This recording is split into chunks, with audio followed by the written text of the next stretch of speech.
Hello students, मैं हूं अभिषेक खंडेलवाल और स्वागत करता हूं आपका ग्रासरूट एजुकेशन चैनल पे। दोस्तों, आज का जो हमारा टॉपिक है वो है आपका इंडिफरेंस कर्व। अब ये इंडिफरेंस कर्व होता क्या है, इसको हम लोग समझेंगे। देखो, पिछला जो वीडियो था उस वीडियो में हम लोगों ने समझा था कि जो यूटिलिटी है उसको दो तरीके से मेज़र कर सकते हैं। एक होती है आपकी कार्डिनल अप्रोच, एक होती है ऑर्डिनल अप्रोच। यहाँ हम लोग पढ़ रहे हैं ऑर्डिनल अप्रोच, मतलब जहाँ यूटिलिटी को किस में मेजर नहीं किया जा सकता, मनी के अंदर मेजर नहीं किया जा सकता, सिर्फ उनको रैंक प्रोवाइड की जा सकती है। ठीक है, तो ये हमारा किसका पार्ट है, ऑर्डिनल अप्रोच का। तो सबसे पहले है आपका इंडिफरेंस कर्व। देखो है क्या, ये कुछ नहीं है, बस समझना। जो मैं जहाँ बोल रहा हूँ उस चीज़ को समझ लेना। सिंपल सी लाइन में बोलूँगा, आप लोगों को समझ में आ जाएगा कि व्हाट इज इंडिफरेंस कर्व। देखो होता क्या है इंडिफरेंस कर्व। देखो, it shows the different combination of goods X and Y that yield equal satisfaction to the consumer on all the points। जो पॉइंट मैं अंडरलाइन कर रहा हूं उन चीजों से हम लोगों को समझना है कि जो आपका इंडिफरेंस कर्व है वो क्या दिखाता है, डिफरेंट कॉम्बिनेशंस को दिखाता है। ठीक है, कौन कौन से different combination, goods X and good Y के अलग अलग कॉम्बिनेशन को दिखाता है, जो कि इक्वल सेटिस्फेक्शन देते हैं कंज्यूमर को। ठीक है, ऑल द पॉइंट्स, सब पॉइंट के ऊपर, वो हमारा कहलाता है इंडिफरेंस कर्व। समझना इसको। यहां मैंने इंडिफरेंस शेड्यूल बना रखा है। इस शेड्यूल से आप लोगों को और जल्दी समझ आएगा कि व्हाट इज इंडिफरेंस कर्व। देखो यहां अलग अलग कॉम्बिनेशन है, A B C D 4 combination है। X और Y दो कमोडिटी की यूनिट आप लोगों को दे रखी है। अब देखो, चाहे मैं ए कॉम्बिनेशन चूज करूं, चाहे मैं बी कॉम्बिनेशन चूज करूं, लेकिन मेरा जो सेटिस्फेक्शन है वो क्या है, equal on all the points. यही तो बोल रहा है आपका indifference curve shows the different combination of goods X and Y। या तो दो गुड्स के अलग अलग कॉम्बिनेशन को दिखाए, तो यहां हम लोगों ने दो गुड्स ले लिए X और Y। Equal satisfaction to the consumer on all the points. Equal satisfaction बता रहा है सब पॉइंट्स के ऊपर। चाहे तो मैं ए कॉम्बिनेशन चूज कर लूं तो भी मेरे को इक्वल सेटिस्फेक्शन मिल रहा है, चाहे मैं बी कॉम्बिनेशन चूज कर लूं। भाई पहले ए कॉम्बिनेशन में एक्स की तो 1 यूनिट और वाई की 15 यूनिट कंजप्शन करने पे भी मेरे को इक्वल सेटिस्फेक्शन मिल रहा था। वही अगर मैं बी की चाहे 2 यूनिट चाहे 11 यूनिट कंजप्ट कर लूं तो भी किसके बराबर सेटिस्फेक्शन मिलेगा, ए के बराबर। तो यहां कंज्यूमर क्या रहता है, इनडिफरेंस रहता है कि वह क्या चूज करे। वो हमारा क्या कहलाता है, इनडिफरेंस कर्व। मीनिंग क्लियर हो गया। याद रखना, इसको आइसो यूटिलिटी कर्व के नाम से भी जानते हैं और इक्वल यूटिलिटी कर्व के नाम से भी जानते हैं, क्योंकि इक्वल यूटिलिटी देता है अलग अलग कॉम्बिनेशन सब पॉइंट्स के ऊपर। ठीक है, अब देखो डायग्राम के थ्रू अगर बनाना चाहे तो इसका जो डायग्राम बनेगा, यहां आप लोग लिख लो X और यहां लिख लो Y कमोडिटी।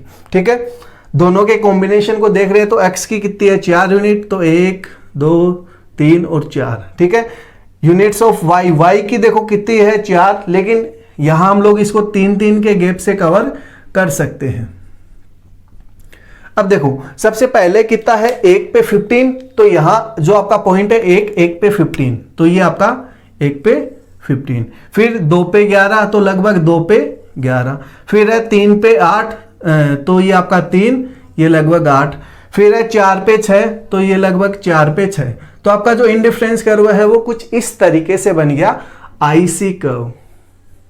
ठीक है, बन गया, कैसे डायग्राम बना है। ठीक है, अब कॉम्बिनेशन को आप लोग दिखा सकते हो, ए बी सी डी, ये आपके कॉम्बिनेशंस हो गए। मतलब यहां क्या समझ में आया कि आप X की तो 1 यूनिट खा रहे हो और Y की कितनी खा रहे हो, 15 यूनिट। ठीक है, तो भी आपको सेटिस्फेक्शन इस पे क्या हो रहा है, सेटिस्फेक्शन बराबर होगा। चाहे 1 यूनिट यहां इसकी खा लो चाहे 15, अब X की 2 चाहे इसकी 11, तो भी सेटिस्फेक्शन क्या मिलेगा, बराबर। मतलब ये जो इंडिफरेंस कर्व है ये क्या दिखा रहा है कि सब पॉइंट के ऊपर जो सेटिस्फेक्शन है वो लेवल क्या है, इक्वल है सेटिस्फेक्शन का लेवल। ठीक है, ये हमारा इंडिफरेंस कर्व है। आई होप मीनिंग क्लियर हो गया। अब है आपका इंडिफरेंस मैप।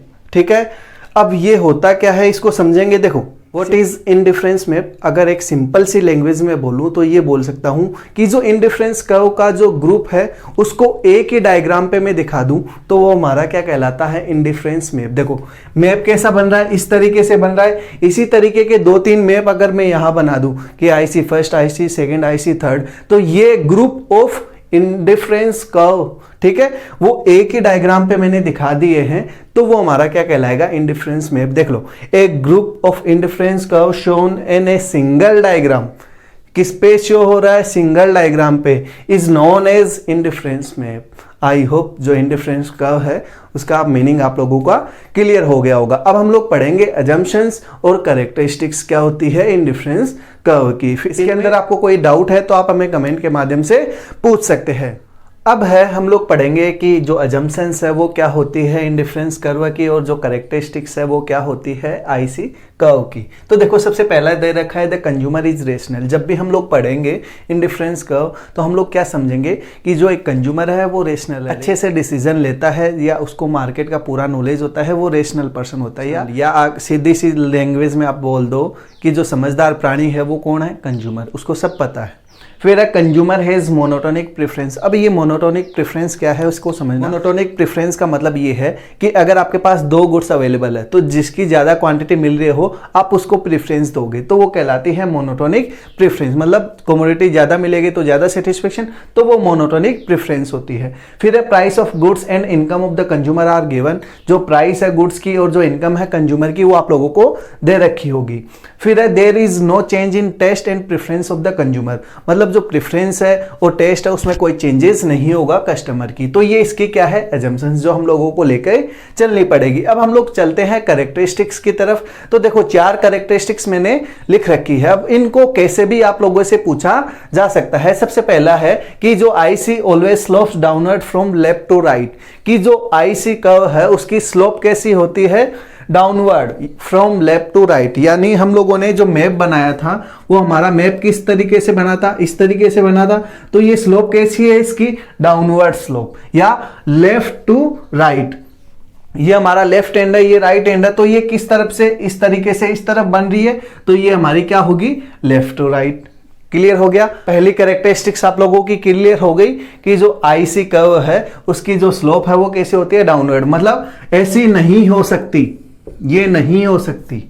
समझ में आ गया आप लोगों को? फिर है IC are convex to the origin. अब ये कॉन्वेक्स टू द ओरिजिन के क्या होता है समझना इस चीज को। देखो due to MRS marginal rate of substitution की वजह से कॉन्वेक्स टू द ओरिजिन होता है। क्या होता है उसको समझना। जब आपका डायग्राम इस तरीके से बने, ये चांद वाली सिचुएशन बने, तो वो है आपका कॉन्वेक्स टू द ओरिजिन। ठीक है, मतलब ओरिजिन से कॉन्वेक्स है। अगर आपका डायग्राम इस तरीके से बनता है तो वो हमारा क्या है? कॉनकेव। तो ऐसा कभी नहीं होगा IC कर्व के अंदर, हमेशा कैसा होगा? Convex to the origin. Meaning clear हो गया? फिर indifference curve never intersect each other. याद रखना, 2 इंडिफरेंस कर्व कभी भी एक दूसरे को इंटरसेक्ट नहीं करेंगे। समझना इस चीज को कि जैसे मान लो क्यों नहीं करेंगे उसका रीजन सुनो। जैसे मान लो 2 इंडिफरेंस कर्व है, IC फर्स्ट और IC सेकंड। हमेशा याद रखना हायर इंडिफरेंस कर्व है, हायर सेटिस्फेक्शन होता है। तो अगर ये मान लो 2.3 पॉइंट है ABC, इस चीज को अच्छे से समझना। मान लो हम लोगों को देखना है कि कहां हम लोगों को हायर सेटिस्फेक्शन मिल रहा है। तो देखो 2 पॉइंट लो A और B, A equal to B, ठीक है, लेकिन A इक्वल टू C। जबकि क्या बोला गया है कि हायर इंडिफरेंस कर्व है, हायर सेटिस्फेक्शन। एक तरफ तो हम बोल देंगे कि IC कर्व इससे ऊपर है, ज्यादा सेटिस्फेक्शन मिलेगा, लेकिन IC2 ये A पॉइंट क्या है? दोनों का बराबर है। इसीलिए दो इंडिफरेंस कर्व है वो कभी भी एक दूसरे को इंटरसेक्ट नहीं कर सकते। लास्ट है higher indifference curve, higher is the level of satisfaction. याद रखना, जितना ज्यादा आपका इंडिफरेंस कर्व क्या होगा? हायर होगा। वो हमारा क्या है? जैसे मैंने यहां एक डायग्राम बनाया, ठीक है, इस डायग्राम से समझना, हायर इंडिफरेंस कर्व जितना ऊपर होगा, ठीक है, वो ज्यादा। अब देखो होता क्या है कि Y की अगर मैं इतनी कमोडिटी IC1 पे कंज्यूम कर पा रहा हूं तो IC2 पे उससे ज्यादा कंज्यूम कर पाऊंगा बिना मेरी जो Y गुड्स है उसको रिड्यूस किए बिना एक्स की ज़्यादा कमोडिटी में कंज्यूम करने लग जाऊंगा बिना रिड्यूस करे। इसीलिए मैं किसको प्रीफर करूंगा, IC2 को। IC कर्व को चूज करूंगा, IC2 को चूज करूंगा। मोनोटोनिक प्रेफरेंस है, जहां मेरे को कमोडिटी ज्यादा मिलेगी वहीं सेटिस्फेक्शन ज्यादा मिलेगा, तो मैं IC2 को चूज करूंगा। इसीलिए बोला गया है higher indifference curve higher satisfaction, मतलब जो ज्यादा ऊपर होगा ज्यादा सेटिस्फेक्शन देगा। कैसे देगा मैंने आप लोगों को प्रूफ कर दिया है। इसीलिए ये जो दो है IC कर्व है वो एक दूसरे को नहीं इंटरसेक्ट करते हैं। आई होप जो कैरेक्टरिस्टिक्स है और जो अजम्पशंस है वो आप लोगों की क्लियर हो गई। आई होप जो आपका इंडिफरेंस कर्व है वो आप लोगों का क्लियर हो गया होगा। तो अगर वीडियो अच्छा लगा हो तो वीडियो को लाइक करें, चैनल को सब्सक्राइब करें और दोस्तों के साथ शेयर जरूर करें। Thank you.